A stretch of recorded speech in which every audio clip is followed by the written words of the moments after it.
Hello, I am Chandu Nair handling the course on marketing management.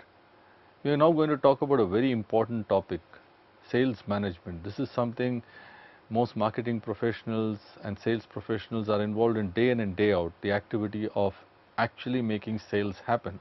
So it's very vital to understand what exactly does sales management entail.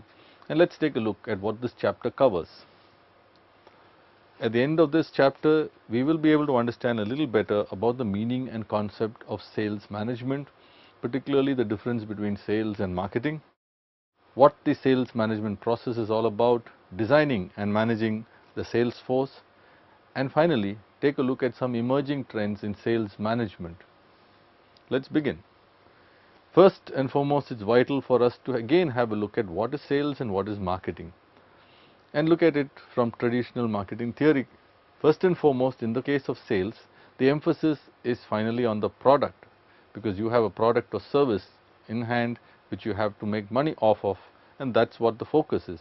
In marketing, the emphasis is on the consumer and the needs and wants and desires of the consumer. In the case of the sales, there is a product which the company has made, and now the objective is to sell it. In the case of marketing, as you've seen time and again, there is an attempt to determine consumer needs and figure out what offering can satisfy those needs and wants.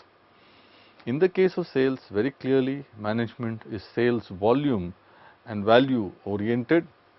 In the case of marketing, management is more profit oriented.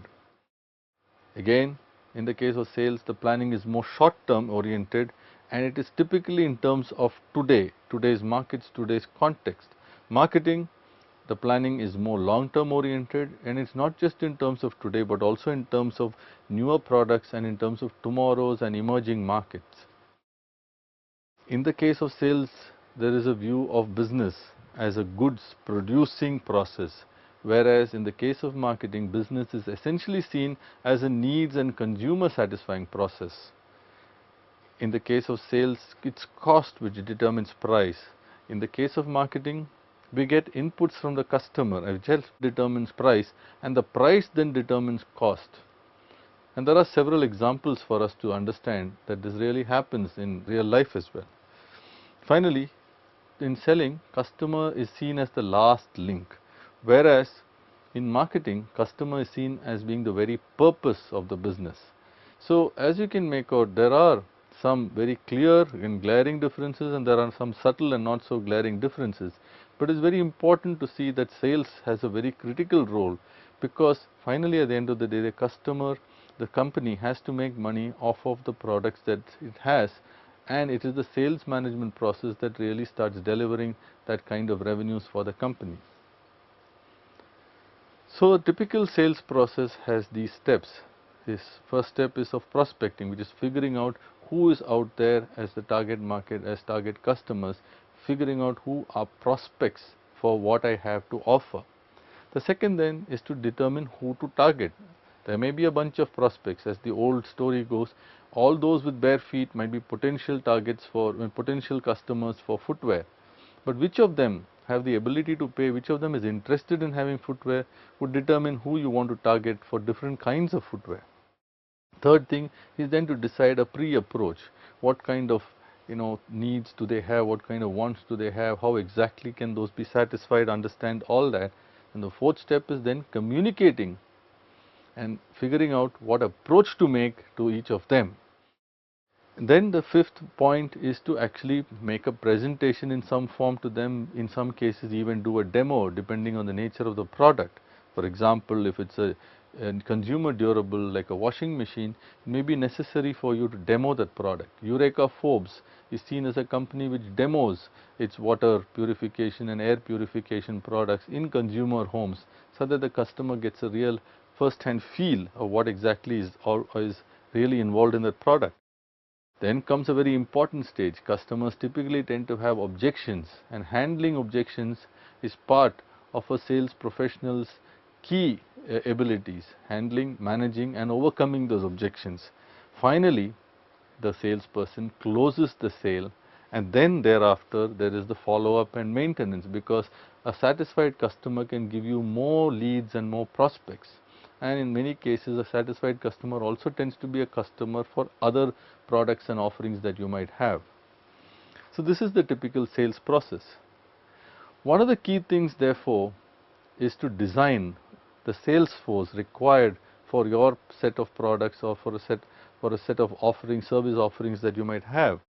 So for that you must figure out what exactly are your objectives and what exactly is the strategy for which you require that sales force. As we have seen, there are these various kinds of tasks that Salesforce people, let's say the typical salesperson has. We've already seen a set of steps out there, which is prospecting, targeting, and communicating and closing the sale. But apart from that, a salesperson also needs to play other roles like information gathering, allocating tasks, and managing the whole process. So, it's vital to know what tasks are there and how exactly those tasks can be fulfilled. Another important aspect to see is the structure of the sales force. There are different ways one can set up a sales force for your own organization. You can have people directly employed by the company, you can have people who are contractually employed by the company on a commission basis, on a variable basis, and so on and so forth, or you can leverage even the sales force that your dealers and distributors have. So all kinds of permutations and combinations are possible, and companies tend to typically use a mix many times depending on a nature of the product and the target audience that they are looking at. The other big challenge while you are designing the sales force structure is to see how many people are required, how big should the team be, should they be geographically located and dispersed, and so on and so forth. Typically this is done based on who you want to target, how you want to target them, the amount of workload that's involved, and so on and so forth. So the process typically is customers are divided into different segments, grouped into size classes. There is also a desirable call frequency. How often do you touch a customer, call upon a customer? Is it the same for, say, a consumer durable like a washing machine as compared to, say, selling some power related equipment or a backhoe loader? So it could be very different for different customers, because if you talk to customers too often in some of these cases, they may actually get quite irritated by your constant, hounding them. So the number of accounts also in each size class is multiplied by the corresponding call frequency. The number of accounts means in the case of household products like consumer durables, the accounts may be relatively, somebody buys a washing machine once, he is unlikely to buy a washing machine again.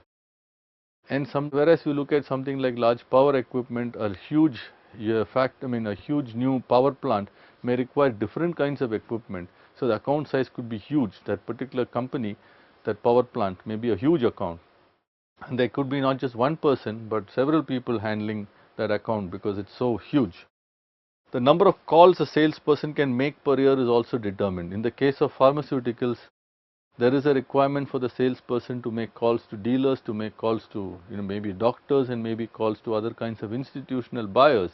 Now, depending on the nature and frequency of buying, ordering, and so on and so forth, the number of calls that the salesperson makes, the geography depends on all this, as also the geography that he's been allocated and the nature of the product, how often that kind of product might be bought. So totally based on all this, the call frequency, the nature of product, the size of the account, and the geographical territory that's been assigned, and the nature of the product, of course, the number of sales representatives can be determined. Now this can also be subject to change, because as the company grows, the complexity grows, the diversity and range of products grows, the salesperson's requirement might also be modified accordingly. A big aspect here always is how do you compensate sales folks, because many times many people believe that salespeople are a different breed or a different animal altogether compared to many other folks within a company. There are typically four components. One is a fixed component, which is a salary kind of thing. Second is a variable amount, which is performance based on sales, collections, maybe sometimes profit. It depends on the kind of company, it depends on the nature of the business, it depends on the quality and caliber of the salesperson. But a variable commission is very common, incentive commission. Third thing is kind of expense allowances, because he has to travel here and there. Sometimes he may have to entertain customers too. And a fourth thing, there could be other kinds of benefits that are also given to the sales folks. It could be in the form of annual junkets or annual conferences and things like that. There could be other kinds of benefits. It could be terminal benefits too, which other employees too may be eligible for. So there are typically the various ways by which companies try to compensate them. In fact, some newer age companies in, say, the information technology business or other kinds of business have other kinds of employee compensation. For example, senior level folks in certain functions including marketing and sales may even get equity or equity options. So this is the issue of compensation is quite a critical issue, but typically for most salespeople this is the way it is structured.